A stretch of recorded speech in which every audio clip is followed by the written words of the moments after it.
दोस्तों, हमारे YouTube channel पर आपका स्वागत है। आज हम बात करेंगे हमारे समाज में प्रचलित छुआछूत प्रथा की। ये छुआछूत प्रथा वैसे तो बहुत पुरानी है और इसके खिलाफ बहुत सारे आंदोलन भी हुए हैं, उसके बारे में भी हम बात करेंगे। पर अभी 20 जुलाई 2022 में जालोर राजस्थान में सरस्वती विद्या मंदिर में जो घटना हुई, इंद्र मेघवाल को पीटे जाने की, मारने की 20 जुलाई को, वो बहुत ही दर्दनाक और पीड़ापूर्ण घटना है। वो हमें याद दिलाती है कि अभी भी हमारे समाज में छुआछूत की व्यवस्था पूरी तौर से समाप्त नहीं है और एक घृणित निंदनीय रूप में समाज में अभी भी प्रचलित है। जैसे अब तक पता है कि 20 जुलाई को इंद्र मेघवाल ने सरस्वती शिशु मंदिर का जो सरस्वती विद्या मंदिर का जो स्कूल है, उसमें उसने घड़े को हाथ लगाया पानी पीने के लिए, और ये जो घड़ा था ये वहाँ के सवर्ण शिक्षक के लिए आरक्षित था। अब वो टीचर महोदय ने इस लड़के को पीटा, उसकी आंख पर चोट आई और बाद में 3-4 अस्पताल बदलने के बाद उसको अहमदाबाद में भर्ती किया गया, जहाँ 20 दिन बाद उसकी मृत्यु हो गई।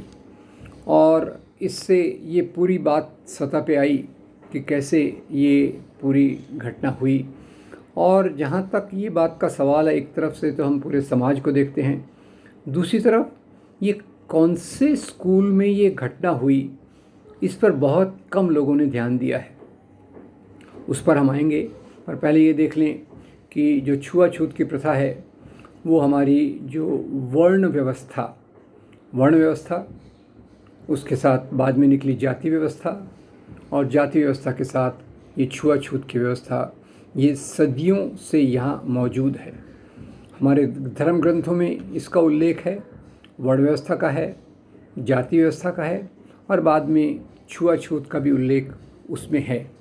तो कई लोग ये कहने की कोशिश करते हैं कि ये प्रथाएं मुसलमान शासकों, मुसलमान आक्रांताओं के बाद आने से आई, उसमें किसी प्रकार की सच्चाई नहीं है। मुसलमान आक्रांता जिनको कहते हैं, ये आक्रामक 11वीं शताब्दी के बाद से आए। मनुस्मृति जो इसका एक आधार बनाती है, वो तो 2री शताब्दी तक ऑलरेडी मौजूद थी, उसके पहले से मौजूद थी। उसके बारे में खैर दो राय है कि ये ईसा पूर्व 2 शताब्दी पहले लिखी गई या 2 शताब्दी बाद में लिखी गई, पर उसी दौरान लिखी गई। और उसके बाद जो भी हिंदू धर्म ग्रंथ हैं, उनमें शूद्रों ने कैसे इनसे दूर रहना चाहिए, ये सब चीज़ों का उसमें उल्लेख है। अब मुसलमान राजा जो आए वो तो 11वीं शताब्दी के बाद आए, और इन सब चीज़ों का उल्लेख तो पहले से हमारे धर्म ग्रंथों में मौजूद है। और इसने जो यहाँ एक दूसरी बात ये भी ख्याल रखना चाहिए कि जिसको मुग़ल शासन कहते हैं, मुस्लिम शासन कहते हैं, मुसलमान राजाओं का राज्य कहते हैं, उसमें उन्होंने खुद के शरिया को राज्य पे लागू नहीं किया। जो यहाँ के प्रचलित नियम हैं, सुधार के नियम वगैरह, उसके बीच में उन्होंने कोई दखलंदाजी नहीं की। और ये सुधार की प्रक्रिया तो वैसे जो चालू हुई वो यहाँ पहले तो खैर अंग्रेज़ों के आने के पहले भी इस वर्ण व्यवस्था का विरोध गौतम बुद्ध ने किया, यहाँ के भक्ति संतों ने किया अलग अलग तरीके से। पर उस समय जिस प्रकार की सामाजिक व्यवस्था थी, राजाशाही थी, उसमें उस प्रकार के आंदोलन तो संभव थे नहीं कि इनके खिलाफ़ आंदोलन किए जाएं। ये अंग्रेज़ों के आने के बाद हुआ कि उन्होंने एक तो अपनी तरफ से कई सुधार लाए, और उन सुधारों के साथ साथ फिर यहाँ जो बड़े सामाजिक कार्यकर्ता थे, उन्होंने इस सुधार की प्रक्रिया को आगे ले जाने की महत्वपूर्ण कोशिशें की, जिसमें ज्योतिराव फुले, भीमराव बाबा साहब अम्बेडकर, पेरियार रामास्वामी नायकर, अछूतानंद, ये कुछ नाम हैं जो मुझे याद हैं, और ये बहुत महत्वपूर्ण नाम है। और भी बहुत सारे ऐसे हुए हैं सामाजिक सुधारक जिन्होंने इस बात को बहुत महत्व दिया और इसके लिए अपने जीवन में, अपने आंदोलनों में इसको शामिल किया। अब इसमें जो सबसे बड़ा आंदोलन याद आता है, उसको आने के पहले ये भी बता दूं कि अंग्रेज़ों के आने के पहले भी ये छुआछूत की प्रथा बहुत भयंकर रूप ले चुकी थी। यहाँ तक कि जो पेशवा राज्य था और दूसरी कई जगहों पर ऐसा कहा जाता था कि शूद्रों की परछाई सवर्णों पे नहीं पड़ना चाहिए, इसलिए कोई सवर्ण आता दिखे तो शूद्र ने बैठ जाना चाहिए, सड़क में बाजू हो जाना चाहिए। एक दूसरा, उसने गले में मटका बांधना चाहिए ताकि उसके मुंह से अगर कोई थूक वगैरह निकली तो उससे सवर्ण लोग अपवित्र न हो जाएं। कमर में झाड़ू बांधना चाहिए ताकि वो चलते रहें और उनके पैर के स्पर्श से जो ज़मीन अपवित्र हो रही है वो झाड़ू से पवित्र हो जाएगी। खैर, पवित्रता के अपने अपने मानदंड है। तो ये प्रथाएं प्रचलित थी। इसमें जब ब्रिटिश आते हैं तो पहले तो खैर वो शिक्षा को दलितों के लिए शुरू करते हैं और इसी बातों को देखकर मुख्य रूप से अंबेडकर छुआछूत के खिलाफ बहुत बड़े आंदोलन चलाते हैं। उनका पहला जो महत्वपूर्ण आंदोलन है वो चौदार तालाब का आंदोलन है, जो 1927 में हुआ। 1923 में बॉम्बे लेजिस्लेटिव काउंसिल ने एक कानून पास किया और ये कानून ये था कि सार्वजनिक पैसों से चलने वाले सभी संस्थान ये सबके लिए खुले रहेंगे। अब इसका आधार लेकर अंबेडकर ने अपने साथियों के साथ को लेकर चौदार तालाब पर जाकर वहाँ आंदोलन किया, पानी पिया। पर ये पानी पीना उन्हें बहुत महंगा पड़ा। महंगा इसलिए पड़ा कि जब वो वहाँ से पानी पीकर आ रहे थे तो उन पर पत्थर बरसाए गए, उनको मारपीट की गई और ये उनका एक जीवन का अनुभव रहा होगा, इसके लिए अपने काम को और मजबूत करने का।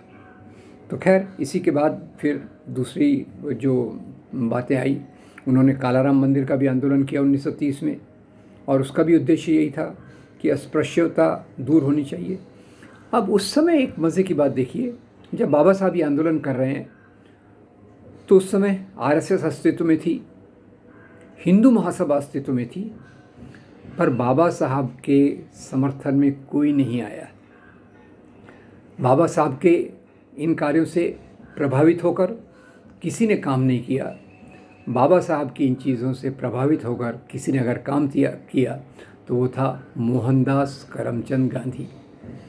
आपको सुनकर हैरानी होगी कि गोल मेज परिषद से 1932 में महात्मा गांधी आते हैं। अंबेडकर से उनकी जो मुलाकात होती है, अंबेडकर के जो कार्य को देखते हैं, उससे वो ये निर्णय पर आते हैं कि देश की आज़ादी का आंदोलन रुक सकता है, पर छुआछूत के विरोध में जो संघर्ष है वो रुकना नहीं चाहिए। और इसके लिए उन्होंने बड़ी पदयात्रा की।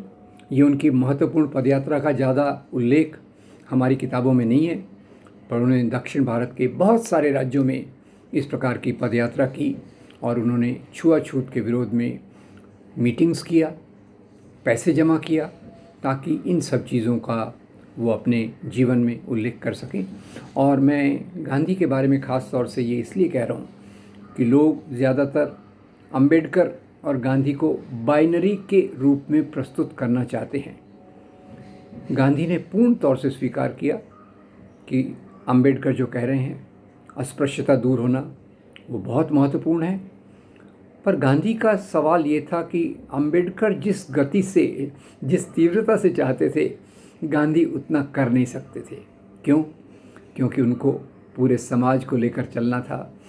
सवर्ण लोग कह रहे थे कि गांधी आप बहुत रेडिकल हो जा रहे हो, आप हमारी भावनाओं को दुखा रहे हो, और अंबेडकर कह रहे थे कि आप बहुत धीरे चल रहे हो। तो इसके बीच में जो मध्य मार्ग में गांधी ने किया अस्पृश्यता उन्मूलन के लिए, वो अपने आप में एक लैंडमार्क रहेगा। तो अंबेडकर के बाद अब यहाँ देखिए 3 ताकतों का मैं बता रहा हूँ। एक तरफ गांधी है, दूसरे आरएसएस है, तीसरा हिंदू महासभा है। और अंबेडकर के विचारधारा का प्रभाव किस पर पड़ा? वो पड़ा महात्मा गांधी पर, और जिसका प्रभाव राष्ट्रीय आंदोलन पर पड़ा।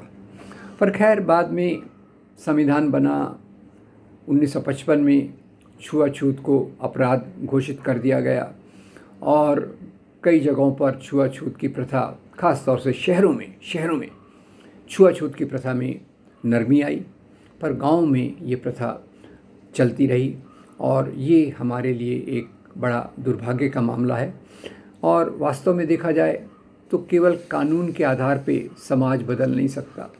समाज को बड़े बड़े आंदोलनों की ज़रूरत रहती है, अंबेडकर की ज़रूरत रहती है, गांधी की ज़रूरत रहती है, जो इन चीज़ों के खिलाफ संघर्ष करें। आज दो प्रकार की प्रवृत्तियां हैं।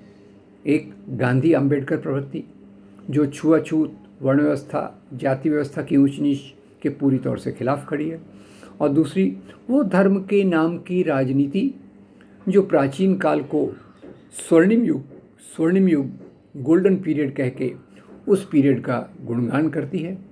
और इनके विचारक में जैसे गोलवलकर थे, उन्होंने मनुस्मृति की बहुत तारीफ़ की, उसकी वर्ण व्यवस्था की तारीफ़ की।